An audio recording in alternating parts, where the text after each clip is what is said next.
Hi, I'm Dr. Thomas Armstrong, and I'm doing a series of short videos to introduce my new book, The Power of Neurodiversity, Unleashing the Advantages of Your Neurodivergent Brain. This is a completely revised and updated second edition of a book that I originally did back in 2010. The title of this video is 7 Strengths of Autism. So I'm just going to go through the list here. I should preface it with the note that autism is a condition which many parents feel is a tragedy. And in fact, that's how the neurodiversity movement came to be.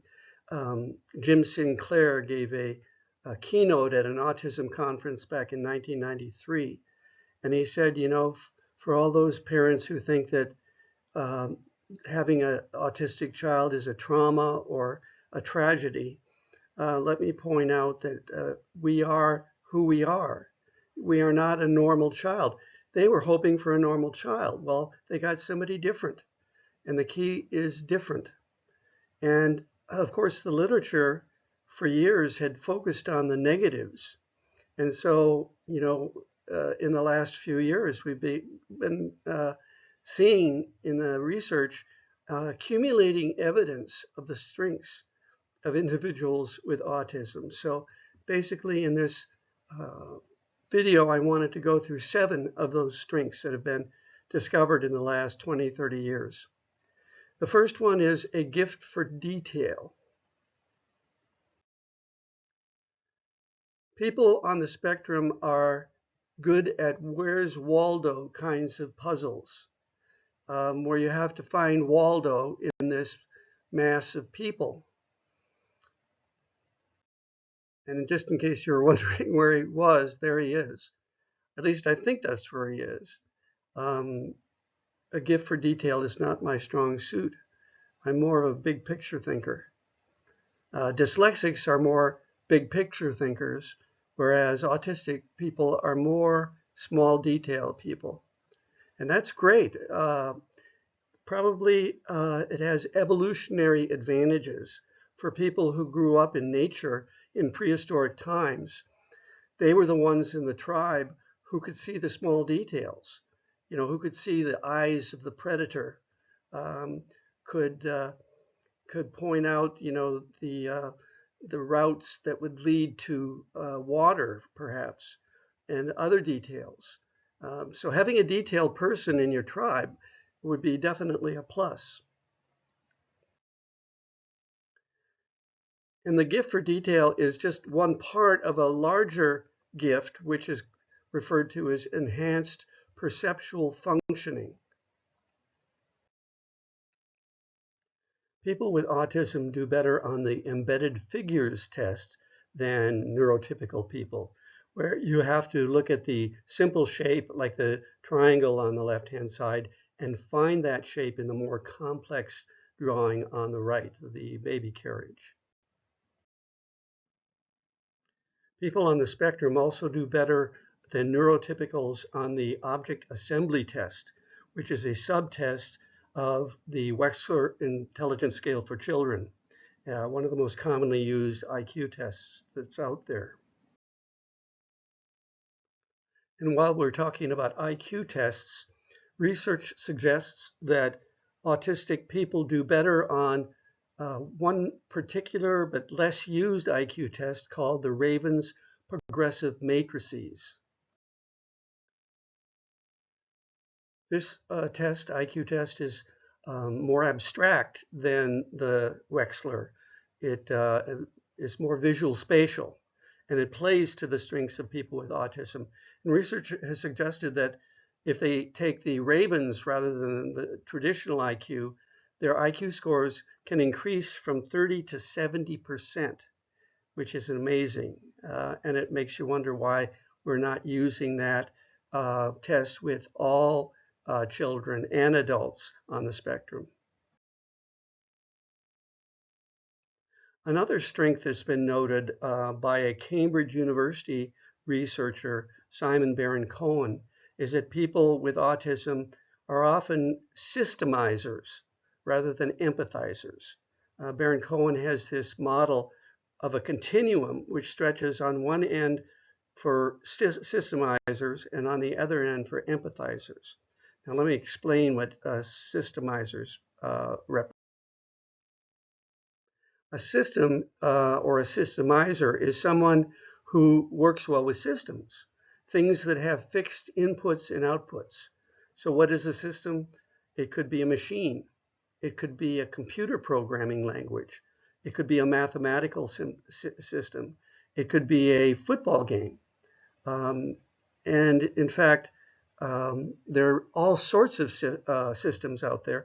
And you see this, we'll talk a minute about savants, but in terms of savants with autism, we often see this incredible high-level skill working within a specific system, like a mathematical system. People who can tell you when your birthday will fall, what day of the week it'll fall in the year 2394, for example. So savants is a very interesting aspect of thinking about autism. In fact, 10% of all autistic people have savant abilities of one kind or another.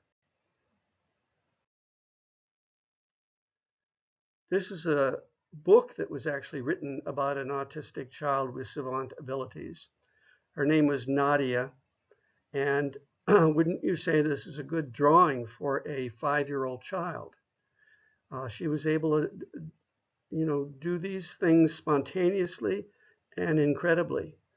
And yet it was interesting because as she went through school and they worked with her social communication, which she needed help with, and her language development, by the age of 10, she was drawing pretty much like her peers. And you have to ask yourself, is that worth the trade-off, the glorious drawing or the adaptation to the social environment in her school and in her home? And there is no good answer to that. Another example of a savant is Daniel Tammet, who wrote a wonderful autobiography called Born on a Blue Day. Tammet had several savant abilities. One was this super calculating ability that I was talking about. He was able to work out the value of pi, which is the ratio of the circumference of a circle to its radius. He was able to work out that number to, I think, somewhere around 24,000 digits. And he did it in front of a live audience, if you can believe it. Another thing that people with autism often usually have, are special interests, topics that really focus their attention and they're really excited about.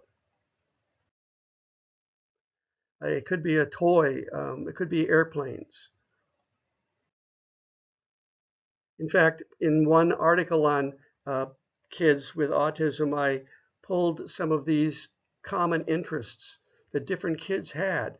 Everything from World War II propeller planes, to robots, to oil paintings of trains, to paper bags, to industrial fans, to toilet brushes, to Rommel's Desert Wars. Just this incredible collection of interests. And again, they're not interested in all of these things. They're interested in one of these things in particular. And another case here of seeing something positive in terms of a negative, scientists up till now had been seeing this ability as a strange obsession.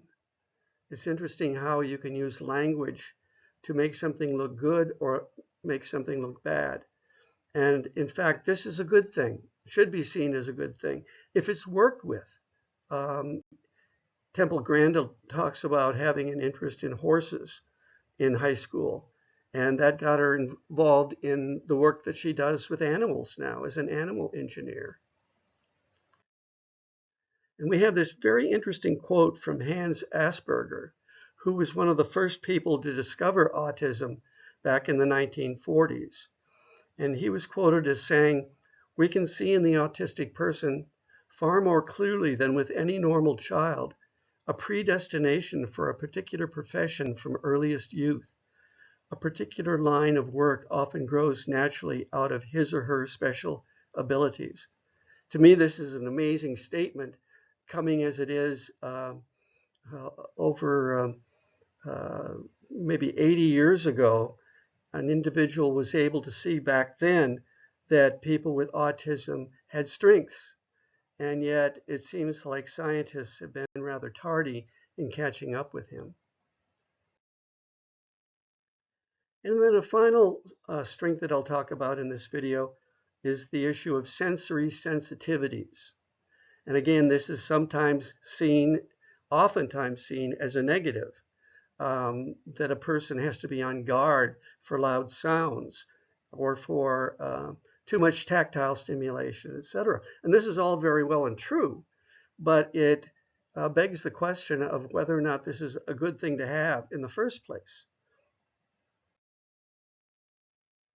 To have sensory sensitivities opens one up to the joys of nature, for example. If one can control the environmental stimulation, then one is in a much better place than if you're assaulted, as many kids are on the spectrum, with the alarm bell that rings every 40 minutes and the intercom voices and the noises of the kids and the teacher around them. This can be very distracting, but transplanted out into nature can be very wonderful. And I'd like to suggest again that an evolutionary advantage of autism probably was that these were individuals back in prehistoric times who were more aware of the outer environment, who could pick up on sounds that others could not pick up on, like the roaring of a lion, for example, and who could pick up on tactile features, maybe be able to identify poisonous mushrooms in that way. And there are any number of other ways in which this is a gift rather than a disability. And of course, it all depends on context, doesn't it? Having the right context so that a disability turns into a gift. So that's a little bit about the gifts of, or the strengths of autism. You can read more about this. I have a separate chapter in the book on autism and the strengths literature associated with it. And you can, hopefully, you'll get my book, The Power of Neurodiversity, and share it with your friends and your family and your teachers and therapists and employers and employees, and help others develop a more positive spin on individuals on the spectrum. If you have a label, it can be horrible going through life with everybody seeing you in terms of what you can't do. And it's time that we recognized that people on the spectrum can do lots of interesting and wonderful things. If you wish to receive my blog posts, which I am sending out regularly, in fact, these video series are being sent out on my blog post, sign up. You can sign up on my website and receive my 200-item neurodiversity strengths checklist, which is a strength-based checklist that will allow you to find out, either for yourself or for someone you know who's neurodivergent, about all their strengths, so that they can really begin life in a new way in terms of looking at themselves in terms of their abilities and their assets and their advantages, instead of their deficits and their disorders and their dysfunctions.